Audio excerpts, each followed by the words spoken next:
Jadi ini jika barium mengemisikan foton dengan energi 3,59 ke 19 Joule. Di sini sudah ada rentang panjang gelombang dan warnanya. Ini tentang pada panjang gelombang apa? Visible ya. Nah, kalau Anda lihat di sini, kalau hanya di sini energinya sudah ada, diminta panjang gelombangnya berapa ya, tinggal masukkan ke persamaan energi yaitu Hc per lambda.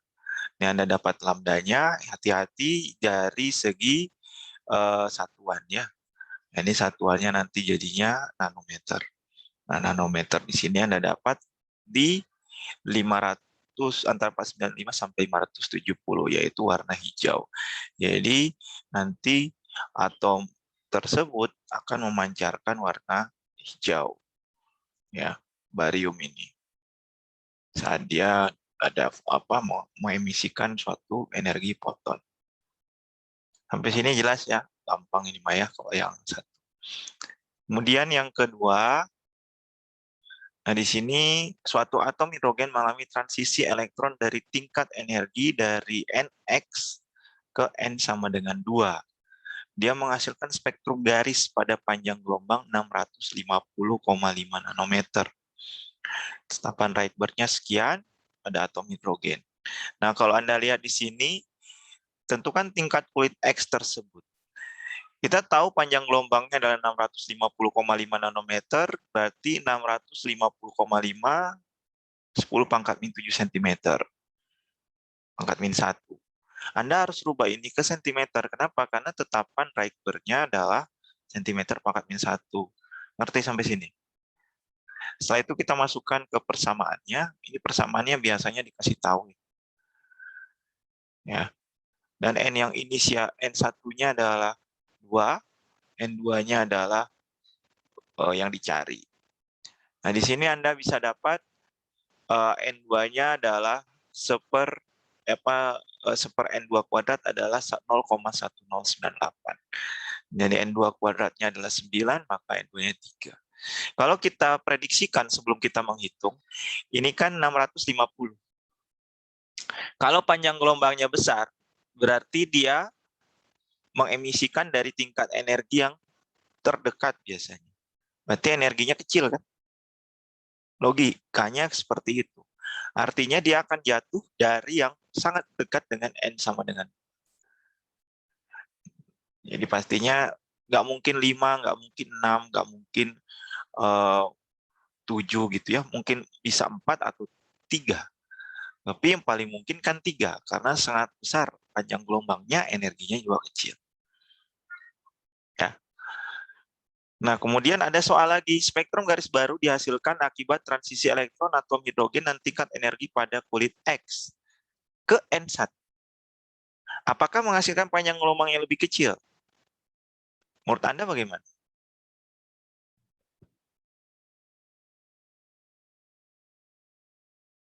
Jadi dia turun dari 3 ke 1.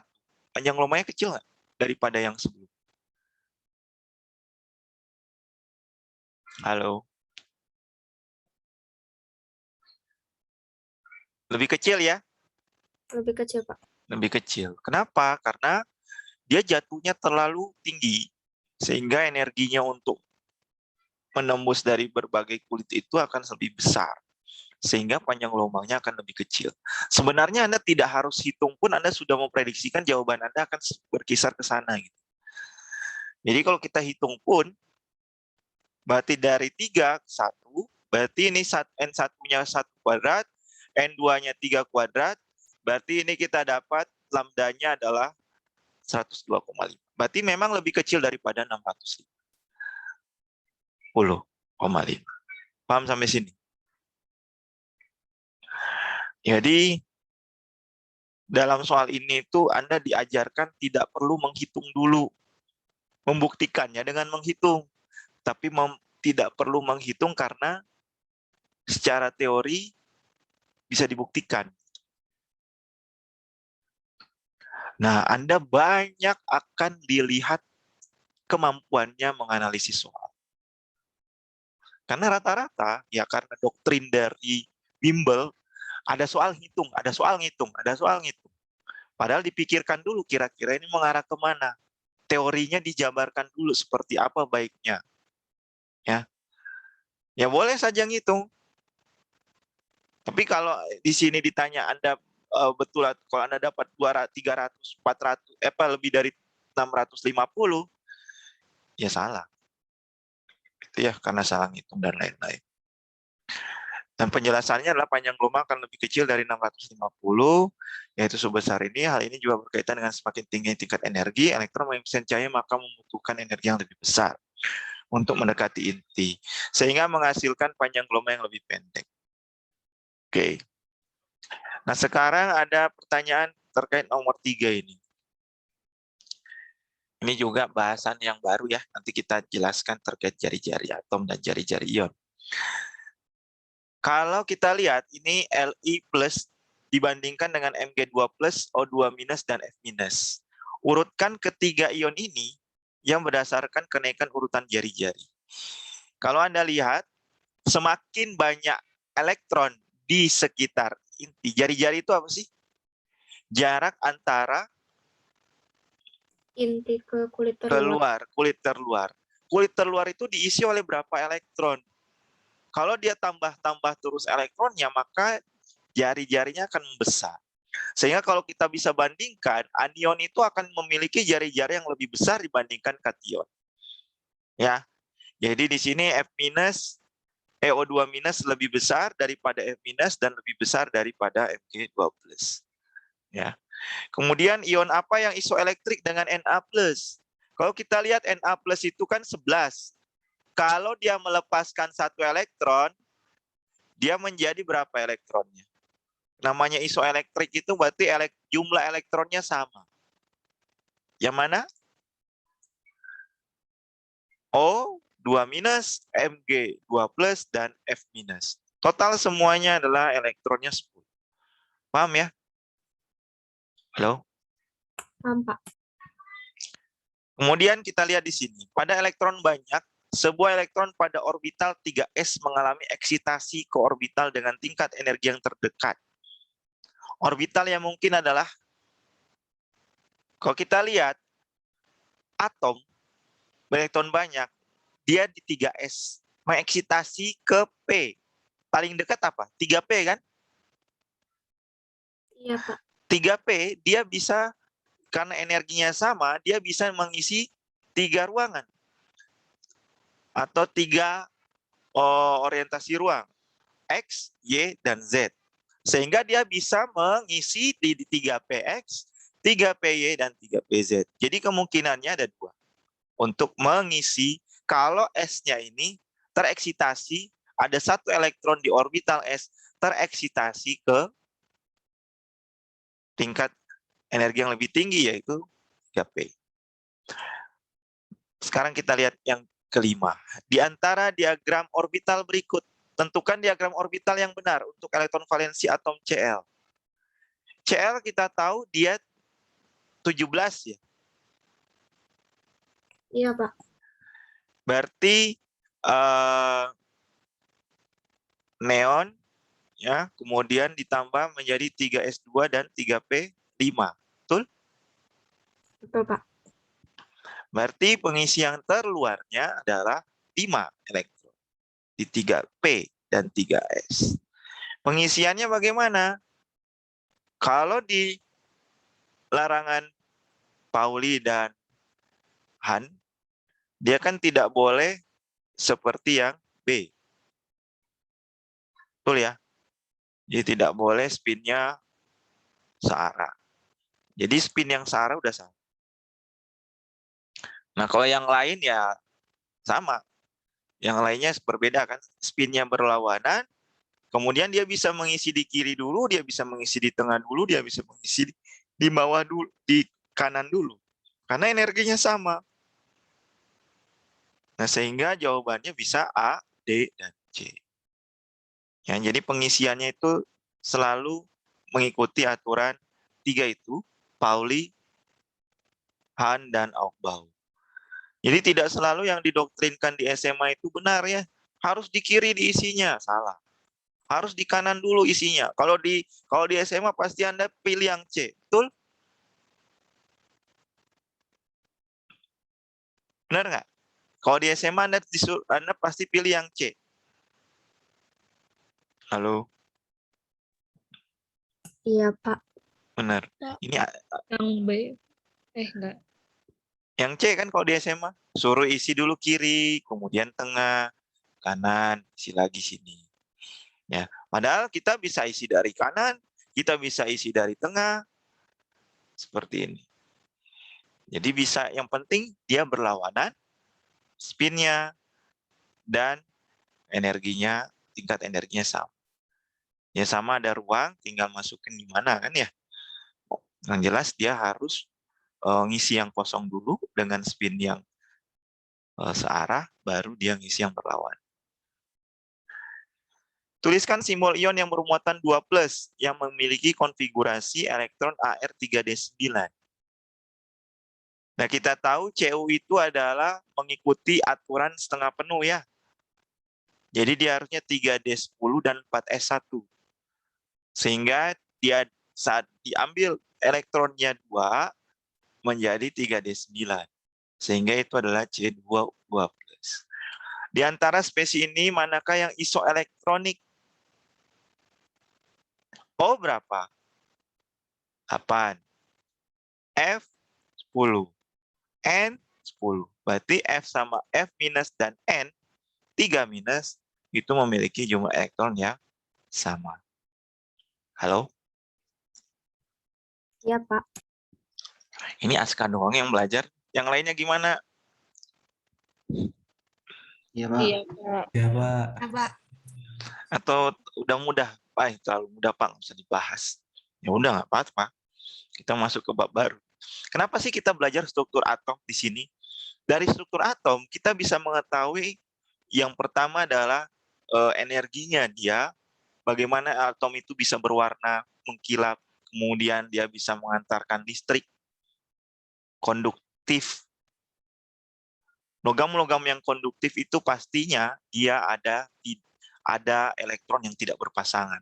Karena ada sifat menentukan sifat kemagnetannya, dan juga membuat kalau misalnya ada energi tinggi yang tidak berpasangan ini menjadi tidak stabil, sehingga dia pindah ke tingkat energi yang lebih tinggi, ya, sehingga dia bisa menghasilkan dia bisa bersifat konduktif logamnya.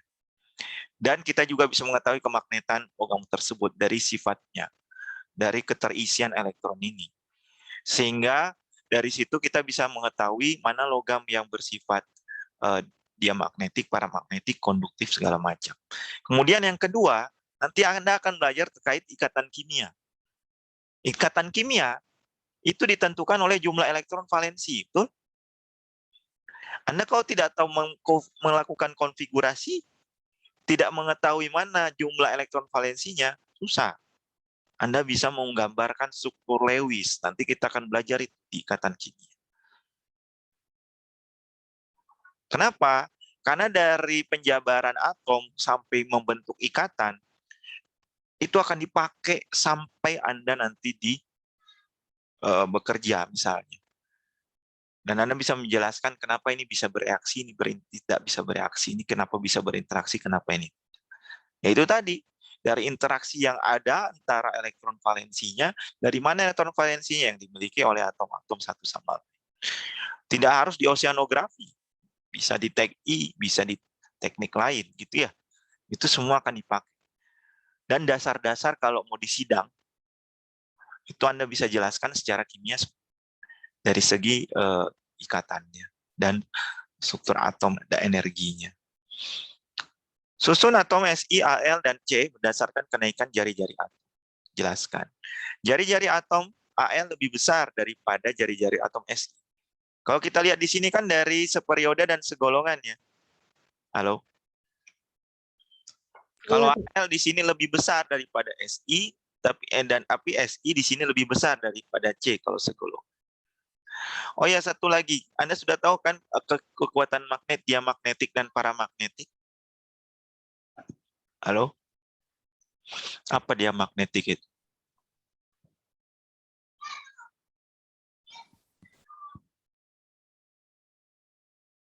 Kalau ini terisi penuh semua, ada satu yang semua berpasangan, itu diamagnetik. Jadi semua penempatan elektron di orbital ruang ini semua berpasangan. Nah, itu dia magnetik. Kalau paramagnetik itu ini ada satu yang tidak berpasangan.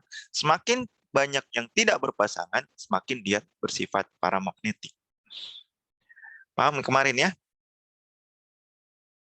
Halo. Pak. Pak. Nah, di soal ujian kemarin tuh ada yang seperti ini. Di periode kedua, tunggu, MG itu periode berapa? 3 ya? 2, Pak. Iya, 3, periode 2. Di periode ketiga, manakah yang bersifat diamagnetik? Itu doang soal ujian.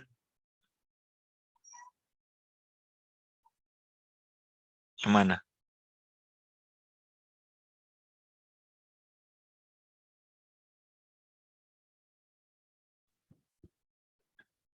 Di periode ketiga, unsur manakah yang bersifat paramagnetik? Diamagnetik. Yo.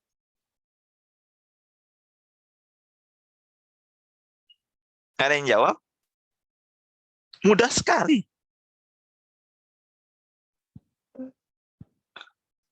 Mana?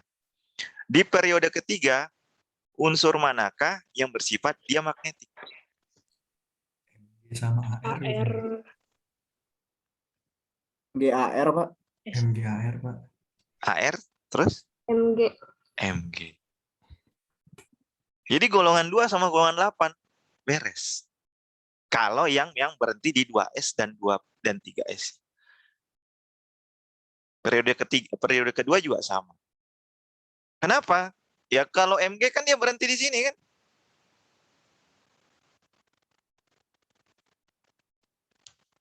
Kalau AR dia berhenti penuh semua. Paham? Namanya dia magnetik kan nggak ada yang nggak semuanya berpasangan.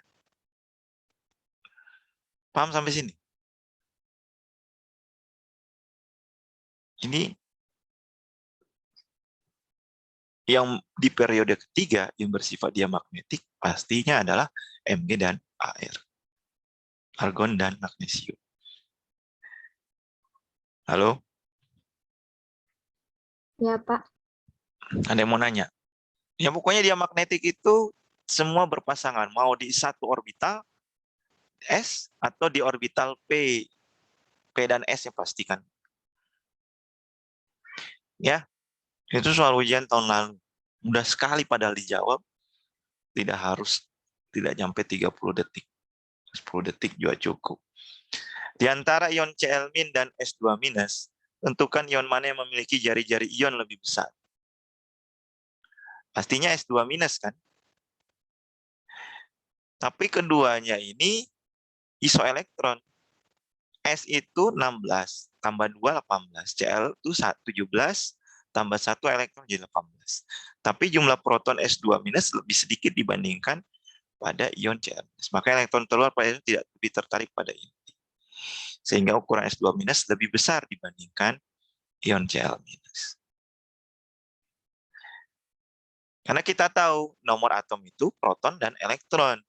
Kalau elektronnya lebih banyak, berarti dia sama kan? Berarti kita hanya bandingkan protonnya. Nah, kalau protonnya lebih sedikit, yang mana lebih sedikit? Sulfur kan? Sulfur. Berarti tarik-menariknya. Kalau semakin banyak positifnya, semakin banyak negatifnya, narik-menariknya semakin besar kan? Beda kalau positifnya kecil, negatifnya banyak, tidak terlalu banyak elektron. Maka elektron keluar pada S2 tidak lebih tertarik pada inti, sehingga ukuran S2- lebih besar. Ya kalau dia tertarik di inti kan dia akan jadi mengecil, karena inti kan bermuatan positif. Oke, sampai sini ada yang mau ditanya?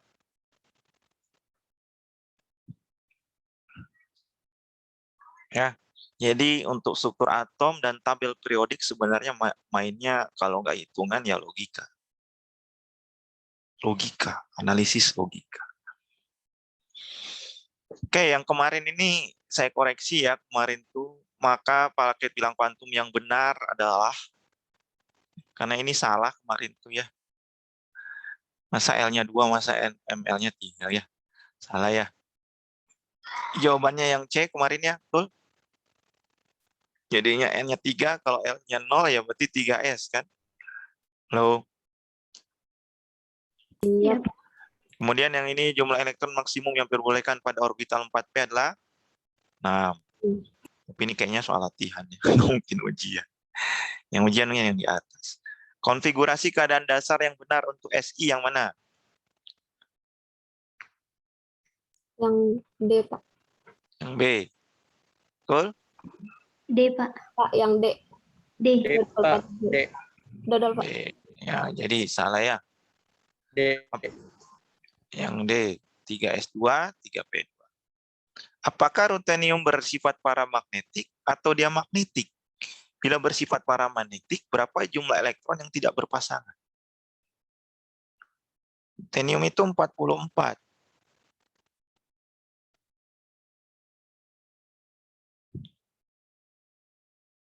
Coba aja lihat di logam gas mulia.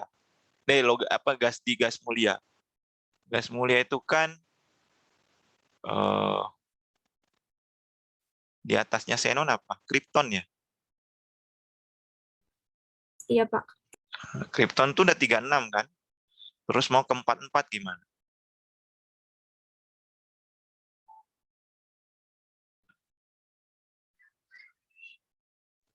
Kapan, Mbak?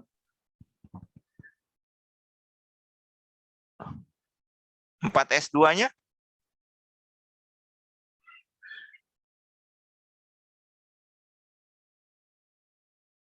Begini?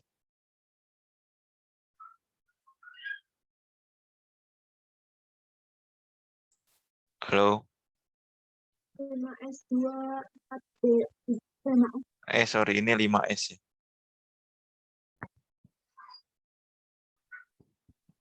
Lima S? Iya, 5S1, 4D7, Pak.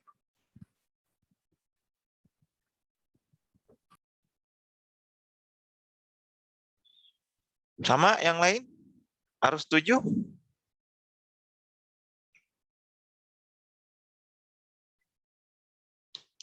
Jawabannya antara ini sih, paramagnetik atau diamagnetik kan. Terus berapa yang tidak berpasangan? Hah? Coba kita lihat kemarin.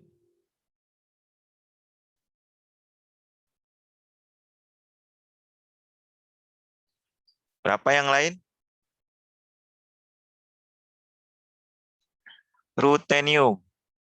Di sini kita lihat 4S, 5S1, 4D7 ya. Sepakat ya? Nah, kalau dilihat 5S1, 4D7, berapa yang tidak berpasangan?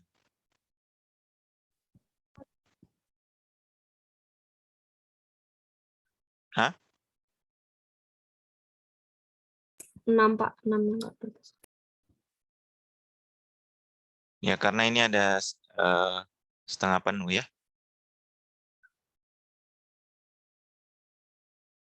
Berarti yang B. Kalau D kan 5 ya.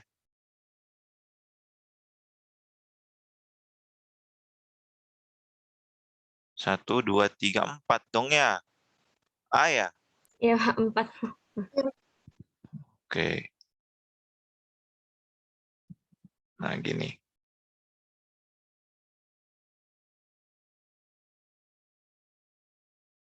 Oke. Jawabannya sepakat ya, A? Pak mau bertanya. Ya. Itu yang setengah penuh, Iya. maksudnya gimana ya, Pak? Kenapa? Kan S maksimal 2. Kan S maksimal 2. Iya. Terus itu bisanya setengah penuh itu gimana, Pak? Harusnya dia begini kan. Oke. Ya, jadi secara teori seperti ini, betul? Ya. Tapi ini kan energinya berdekatan ya antara S sama D ya. Nah, dengan eksperimen, kemarin saya sudah bisa jelaskan, Kalau dia masih ada yang kosong di sini, elektron ini lebih cenderung mengisi di tingkat energi yang lebih tinggi. Karena setengah penuh pun dia masih stabil. Gitu. Karena secara eksperimen seperti itu. Jadi kemarin itu kan ada yang CU itu ya.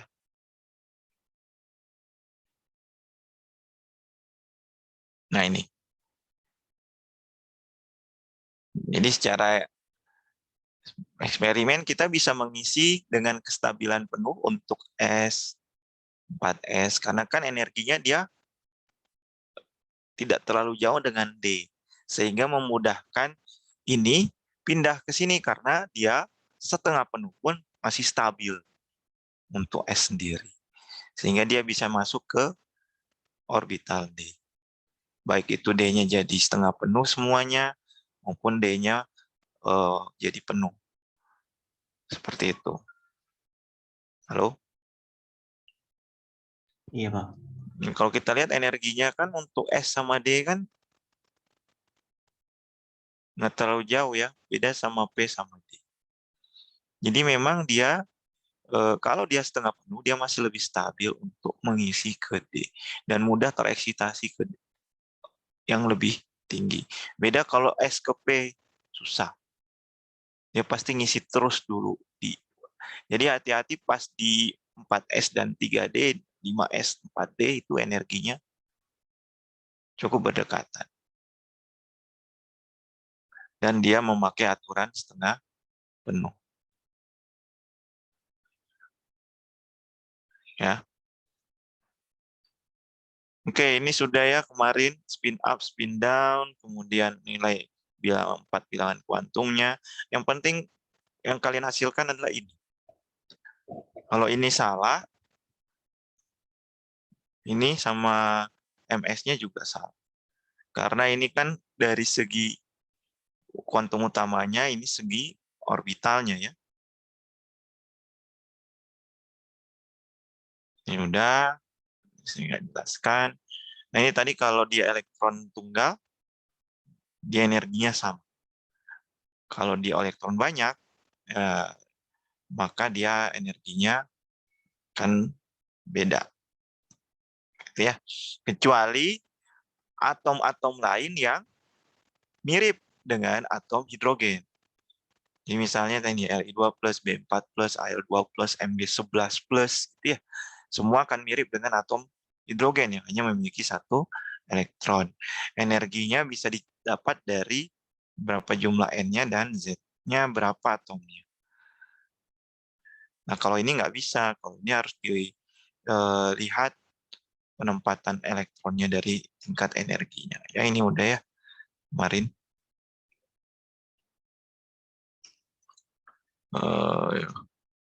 Ini juga udah. Jadi kalau nanti Anda menuliskan N-nya, ini tadi ada di EduNext juga. Ini kan kalau nggak salah 3D5, 4S1, 3P6, nomor atomnya 41 ya.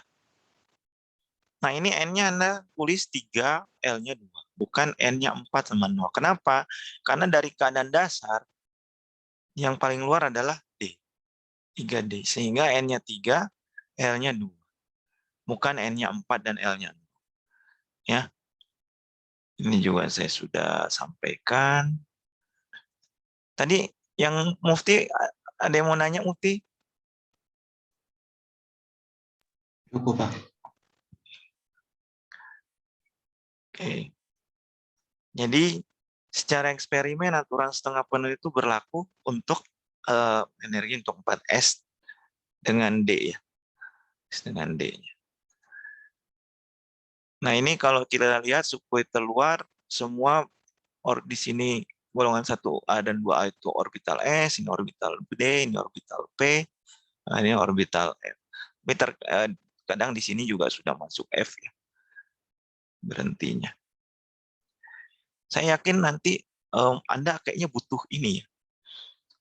Jadi dari situ Anda sudah bisa menentukan elektron valensinya, kemudian bilangan kuantumnya. Apalagi daring kan bisa lihat ini gitu konfigurasinya. Nah, kalau paramagnetik itu tadi ya, dia tidak berpasangan, lebih banyak, itu lebih besar kekuatan magnetnya. Jadi Anda bisa urutkan kekuatan magnetnya. Dia magnetik itu semua berpasangan. Ya, ada satu yang tidak berpasangan itu udah pasti paramagnet. Karena di sini kalau ada kosong di sini, foton bisa masuk, membuat energinya ini jadi tidak stabil, melempar elektronnya ke tingkat energi yang lebih tinggi. Nah, kemudian ini muatan inti efektif kemarin sudah ya? Udah belum ini? Udah ya? Udah, Kak. Ya. Jadi kan ada dilihat elektron dalam dan elektron valensi. Elektron valensi itu elektron yang terluar. Sehingga muatan inti efektif itu muatan inti yang dirasakan oleh elektron valensi. Sebenarnya karena elektron dalam itu kan dia punya maksimal berapa elektron yang bisa dikelilingi. Ya. Misalnya untuk kulit 1 ya hanya bisa 2 elektron kan? Betul? Nanti kulit 2 itu bisa dikelilingi 8 elektron karena ada 2s2 dan 2p2.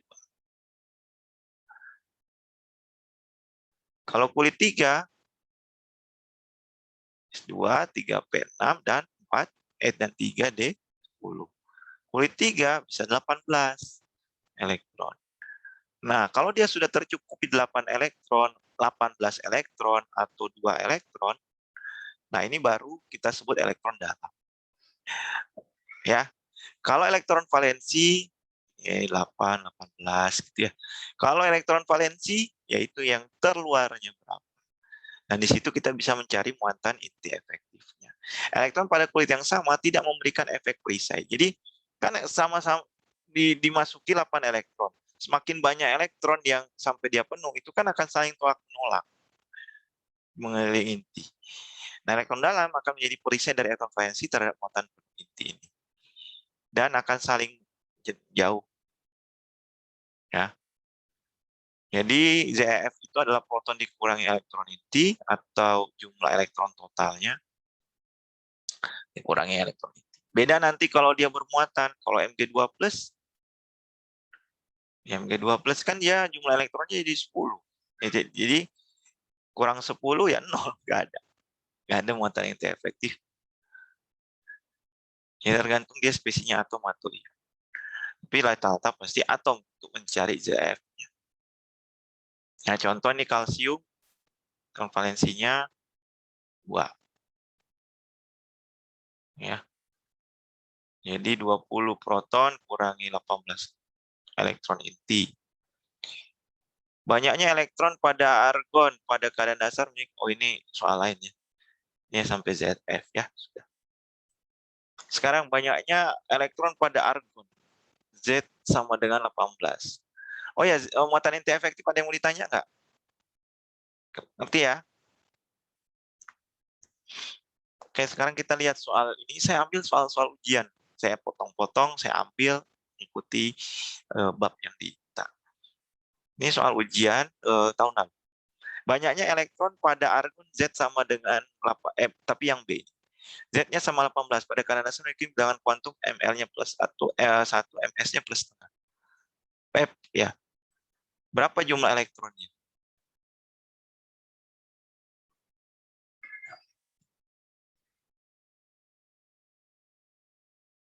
Halo.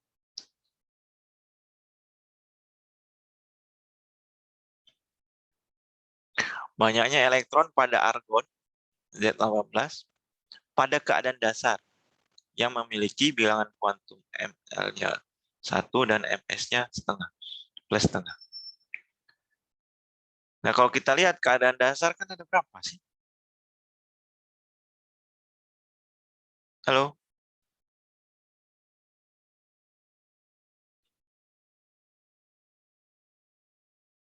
Berapa?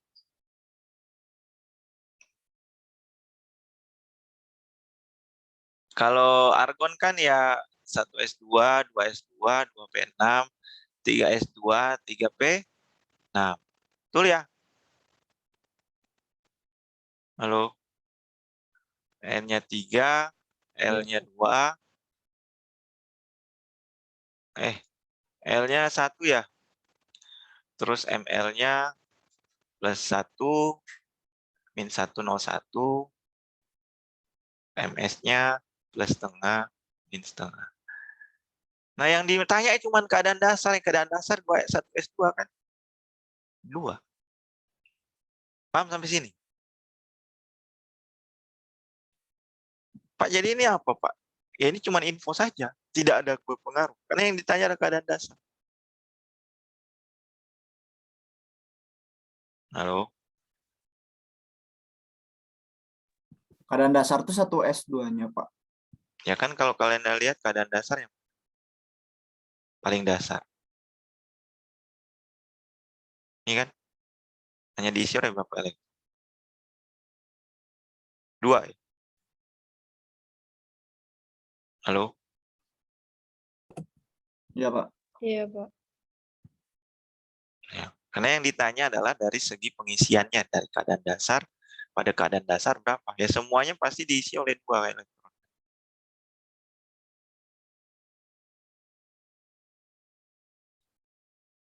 Oke. Pasti bingung ya kata-katanya ya. Ujiannya juga ngecoh. Oh, dari keadaan dasar kan pasti dari 1s2, 1s2, terus naik ke 2s2, P6, 3s2, 3p. Keadaan dasarnya 1s2. Oke, ion yang pada pilihan jawaban berikut yang bersifat paramagnetik yang mana?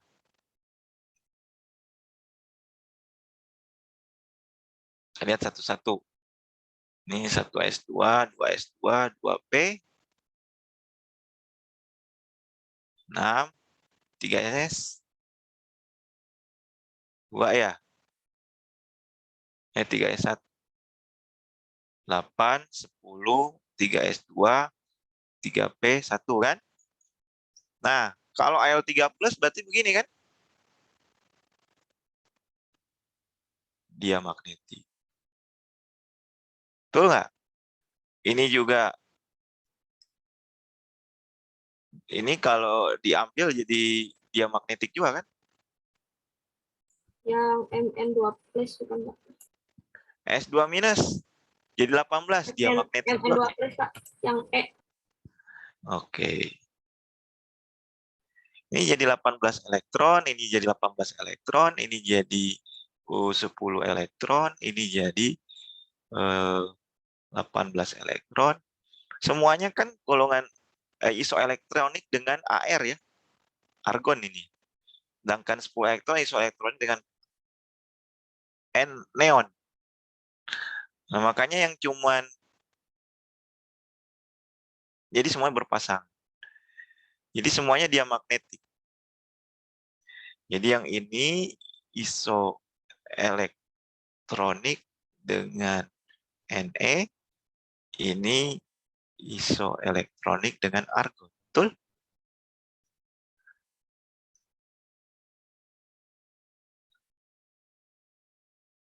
Sedangkan ini dia jadi Z-nya 23. Jumlah elektronnya. Betul? Udah pasti ganjil. Pasti paramagnetik. Paham sampai sini? Sebenarnya tidak perlu dihitung ya.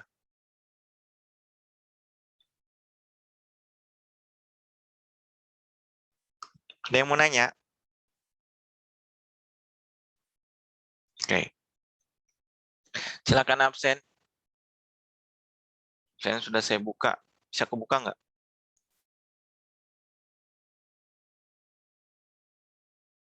Halo? Iya, udah bisa, Pak. Bisa. Oke, ini jari-jari ya. Jari-jari atom itu adalah di mana jarak dari inti ke lintasan terluarnya.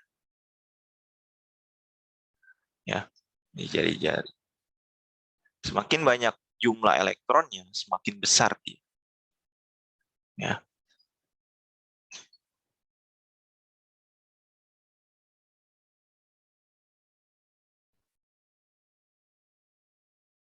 Ulang. Dan ada namanya jari-jari kovalen. Kalau dia membentuk ikatan kovalen, jari-jari atom berdasarkan jarak antar inti dua atom yang dihubungkan oleh satu ikatan kovalen. Jari-jari ionik ada juga disebutnya, itu jari-jari tidak identik dan harus dibandingkan. Kenapa? Karena kalau yang positif, kation, pasti lebih kecil jari-jarinya, saya simbolkan R ya, lebih kecil daripada jari-jari anion. Ya, ini tidak identik. Makanya kalau kamu lihat secara 3 dimensi itu kan Cl sama H2O. H itu lebih kecil kan daripada besar. H plus sama O2 minus. Ya memang karena jari-jarinya lebih kecil dia kalau kation. Dan satuan jari-jari itu angstrom atau nanometer. Muatan inti efektif di sini kita bisa tahu berapa ada hubungannya nanti dengan jari-jari. Kalau kita lihat, jari-jari atom adalah setengah jarak antara dua atom yang sama. Satuannya pikometer. Tren jari-jari atom tuh kalau di SMA Anda tahu dari kiri ke kanan kayak gimana? Ngecil ya? Halo? Jadi kalau ZEF-nya atau muatan intinya tetap, jadi dia tidak tambah gitu ya. Dan kulitnya bertambah, elektron keluar makin jauh dari inti sehingga jari-jari membesar. Jadi semakin kulitnya semakin bertambah ya, logika saja. 2S sama 3S ya, jari-jarinya lebih besar 3S. Terus dalam satu periode,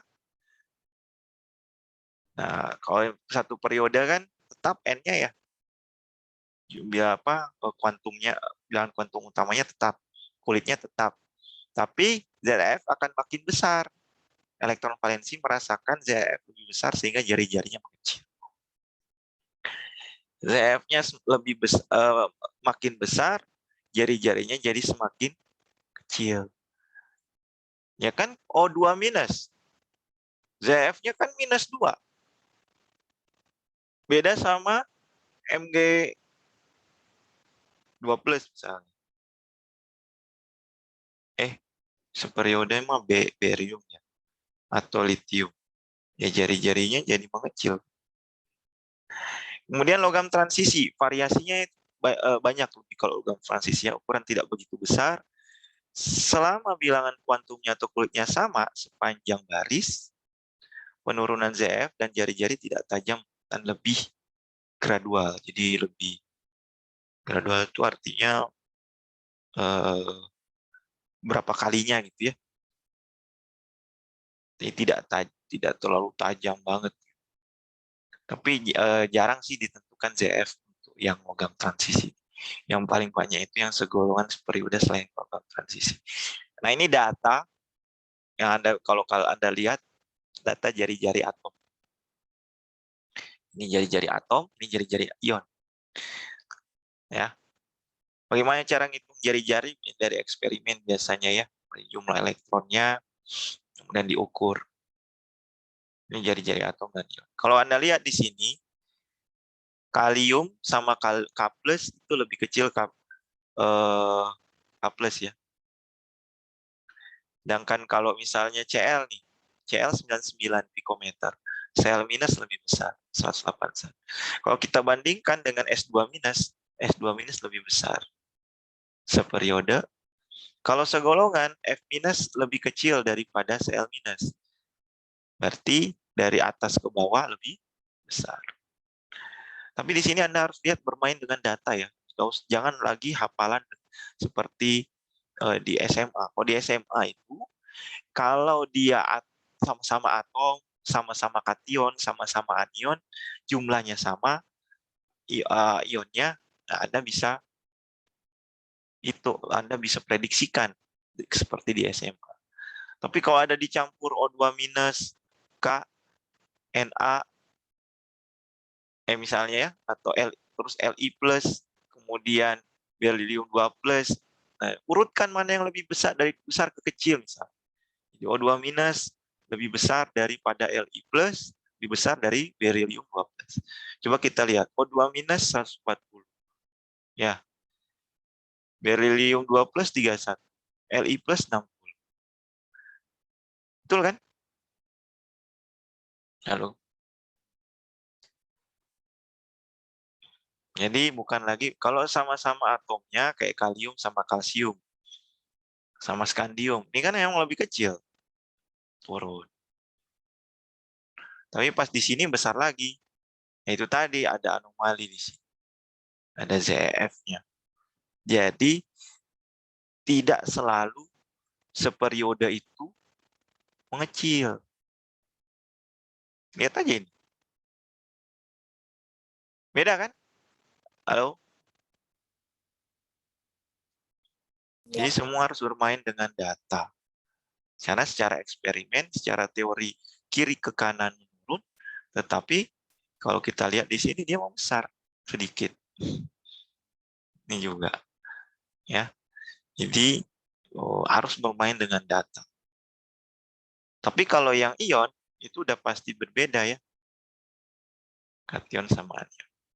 Nah, dalam satu golongan jari-jari membesar secara teori, tapi eksperimen belum tentu. Kayak tadi yang tadi kita lihat ya.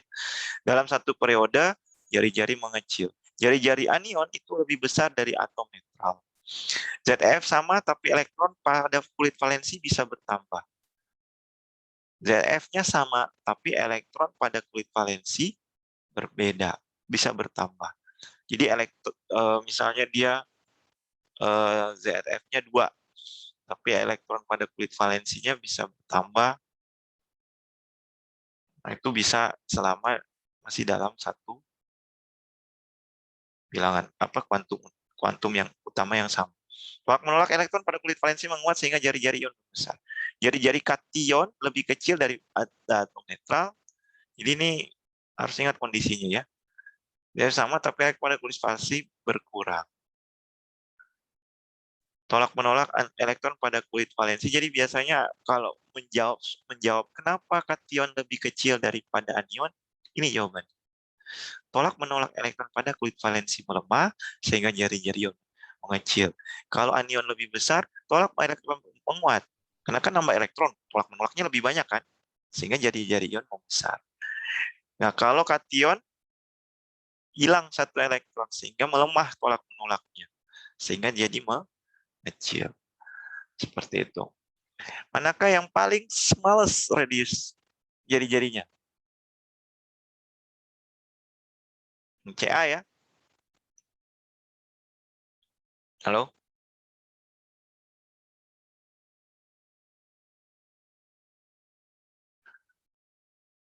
Kenapa? Karena dia 2+ ya, positif. Dibanding yang lain, ionnya lebih. Kehilangan 2 elektron banyak. Manakah, urutkan dari smallest to largest. Yang mana jawabannya?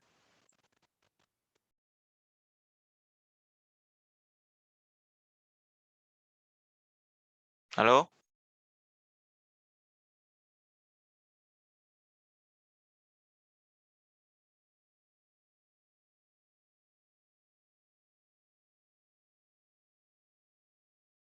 Ada yang mau ditanya nggak?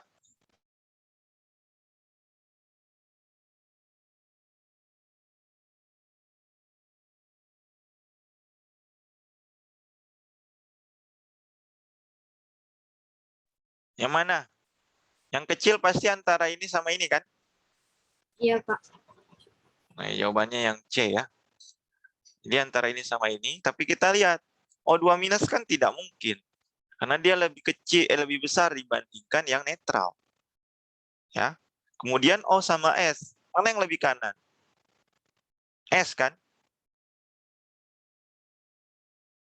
Atau O? S di bawahnya apa, Ini Pak? segolongan, sorry, segolongan. Mana yang lebih ke atas? Ke bawah. S kan? Halo? Iya, Kan kita Pak. tahu ke bawah itu semakin besar, kanan semakin kecil. Ya. Jadi Anda bisa bandingkan yang seperti itu kalau ionnya sama. Oke. Sampai sini ngerti ya? Jari-jari. Dah. Kemudian yang kedua adalah energi ionisasi.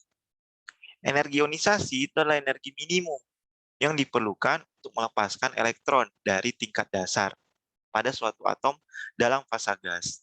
Jadi seperti ini. Jadi ionisasi itu adalah, kemarin kan saya sudah bilang, dia membutuhkan energi, ini energi ionisasi ya, EI, untuk melepaskan satu elektron dalam fasa gas. Nah, ada yang disebut energi ionisasi pertama, artinya dia melepaskan satu elektron. Ionisasi kedua melepaskan elektron kedua. Ionisasi ketiga melepaskan elektron yang ketiga. Al misalnya dia punya dia bisa mengionisasi sampai 3 kan. Nah, kalau kita lihat energi ionisasi Al1, Al plus, ini saya bilang energi ionisasi 1, ini energi ionisasi 2, ini energi ionisasi 3. Mana yang akan lebih besar energi ionisasi? Hah? Energi ionisasi 3 akan lebih besar daripada energi ionisasi 1.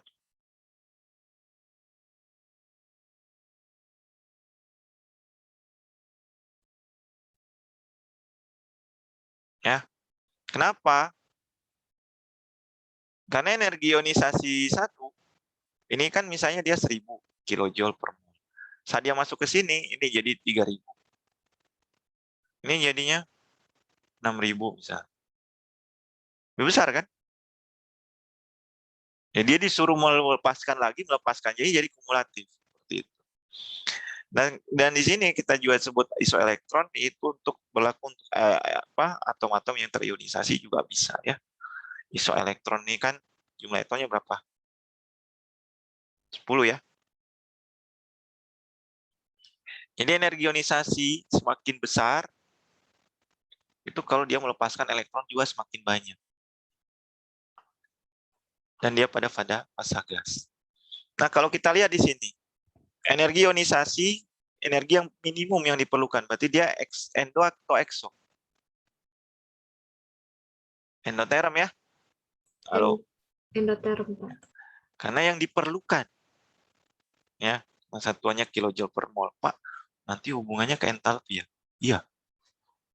Jadi termokimianya nanti ada lagi yang kayak kemarinnya. Yang kemarin kan ada soal seperti itu kan? Nah, delta H. Nah, itu nanti ada lagi. Asal Anda tahu, dia itu prosesnya seperti hukum Hess. Ya. Perubahannya apa. Nah, kalau Anda lihat di sini, manakah energi ionisasi pertama yang besar?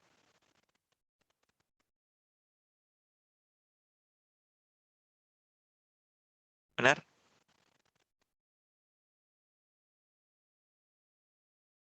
Mana lagi? Helium, Pak. Helium. Ya. Sekarang saya tanya, kenapa Li kecil? Energi ionisasi pertama.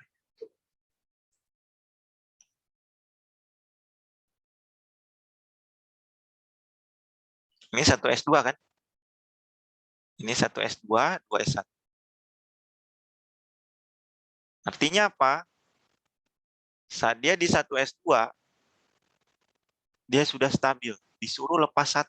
Butuh energi gede nggak? Iya, Pak. Nah, beda kalau yang ini.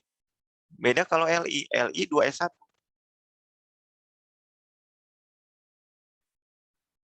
Suruh ngelepas ke 1S2. Mudah dong. Makanya rendah energinya. Nah, sekarang dia di sini. Energi ionisasi kedua kan dia udah di 1S ya. Udah stabil disuruh ngelepas 1. Gede nggak?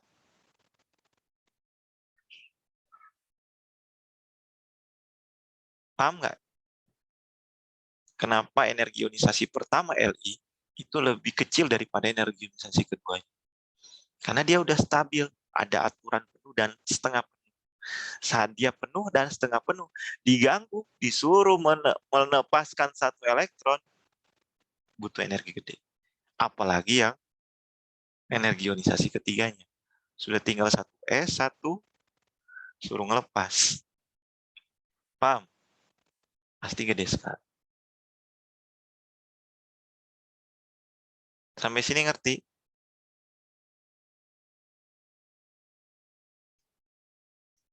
Nitrogen. Nitrogen 2S, 2P, 3 kan? Halo? Iya, Pak. Nitrogen. 2S2, 2P3.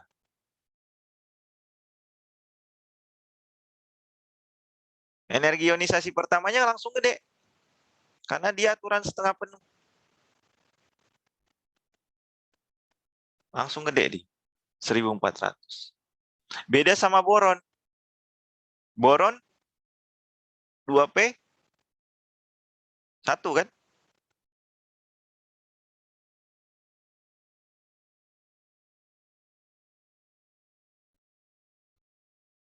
Suruh ngelepas.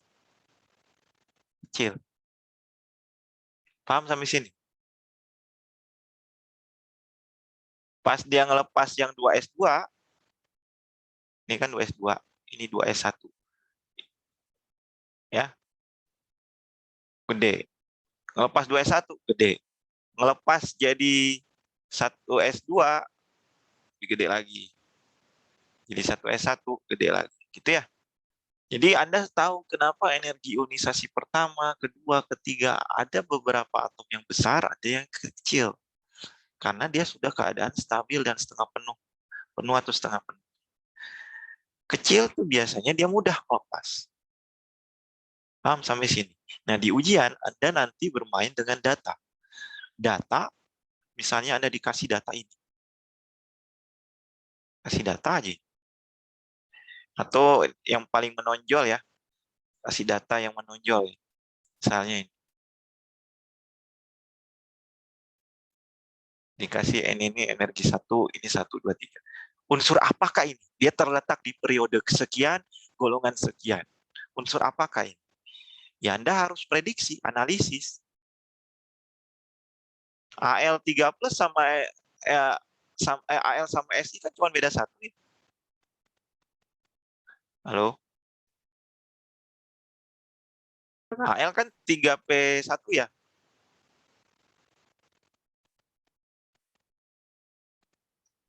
Betul nggak? Alah. Iya, Pak. Sedangkan Si 3P2.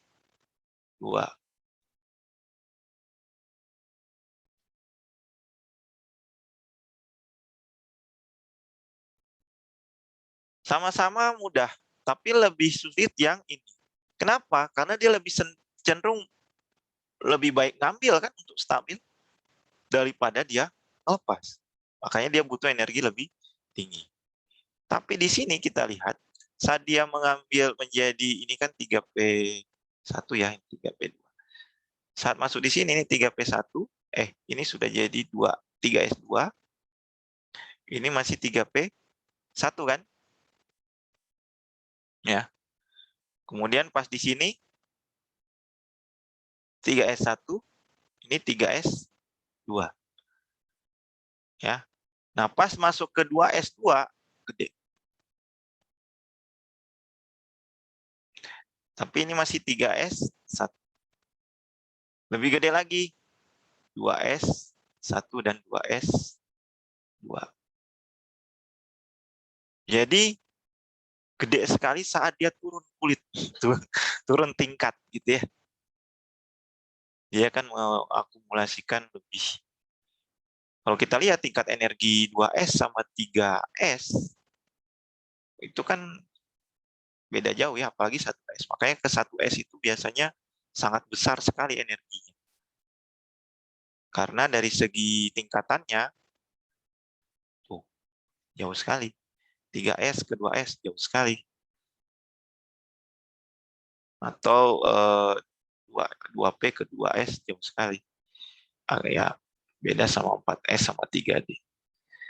Seperti itu untuk energi ionisasi. Ya. Nah, kalau kita lihat energi ionisasi yang paling tinggi itu biasanya energi ionisasi yang semuanya sudah penuh atau setengah penuh. Ini adalah golongan gas mulia. Energi ionisasi yang sangat rendah itu adalah golongan 1A. Cenderungnya seperti itu. Ini terkait ionisasi pertamanya ya dengan jumlah nomor atomnya. Oke. Jadi kecenderungan energi ionisasi pertama itu kalau yang pertama ya, kalau yang kedua, ketiga itu beda-beda. Tergantung pelepasan elektron. Pertama, ini garis bawah ini.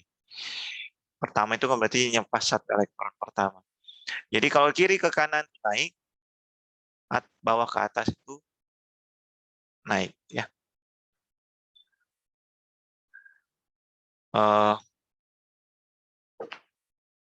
Kita sampai jam 12 ya. Jumlah elektron yang memiliki bilangan kuantum 3 dan LL1 yang mana?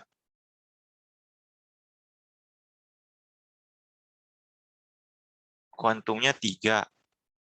ML-nya plus 1. Berarti kan L-nya 1. Betul?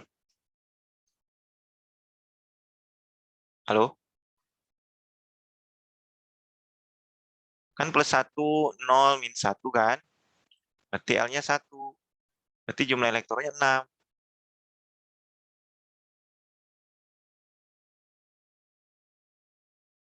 P kan? Siap. Halo?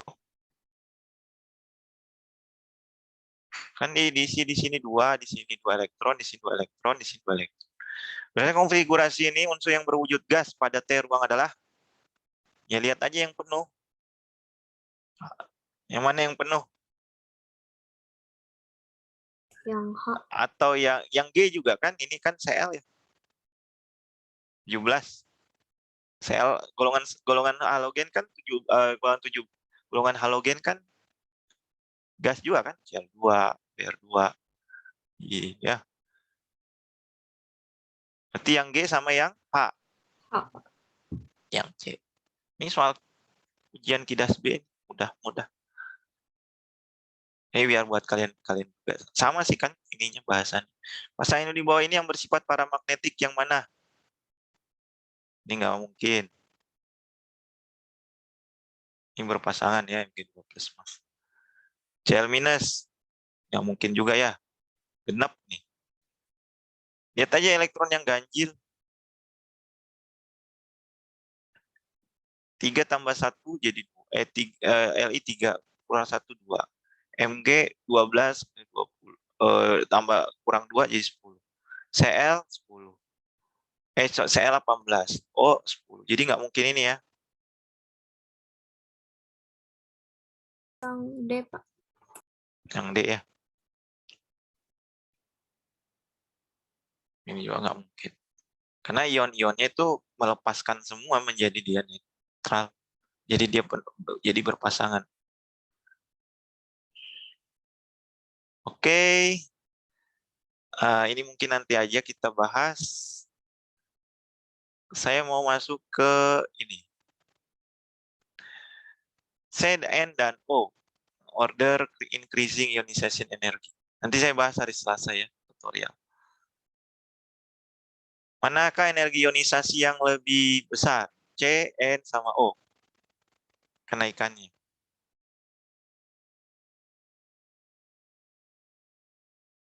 Saya langsung ambil C. Kenapa? Karena N ini setengah. Pasti gede nggak? Benar ya? Karena dia kan setengah penuh. Energi ionisasinya pasti lebih besar. Yang pertama. Dibandingkan yang O, ini kan N. Ini O. Sedangkan ini yang C. Betul? Jadi lihat yang elektron terluarnya saja. Dia konfigurasinya mana yang lebih besar, yang stabil. Kemudian ini energi ionisasi dari tinggi ke rendah yang mana? Ya kalau jari-jari itu kebalikan, energi ionisasinya jadi kebalikan dari jari-jari yang tadi ya. Jadi jawabannya yang C. Kenapa di sini lebih besar O2+? Kalau kita lihat saja, O2+ itu kan dia melepaskan elektron ya. Energi yang dibutuhkan untuk melepaskan elektron. Jadi semakin banyak dia melepaskan elektron, semakin besar. Jadi jawabannya antara B sama C. Nah sekarang kalau dia O sama O2-, nah ini kan dia menangkap elektron. Pasti bukan energi ionisasi. Kalau menangkap elektron bukan namanya energi ionisasi, tapi namanya afinitas elektron. Jadi kemungkinannya ya pastinya adalah C. Seperti itu. Kalau di saat mata kan namanya energi minimum untuk melepaskan satu elektron.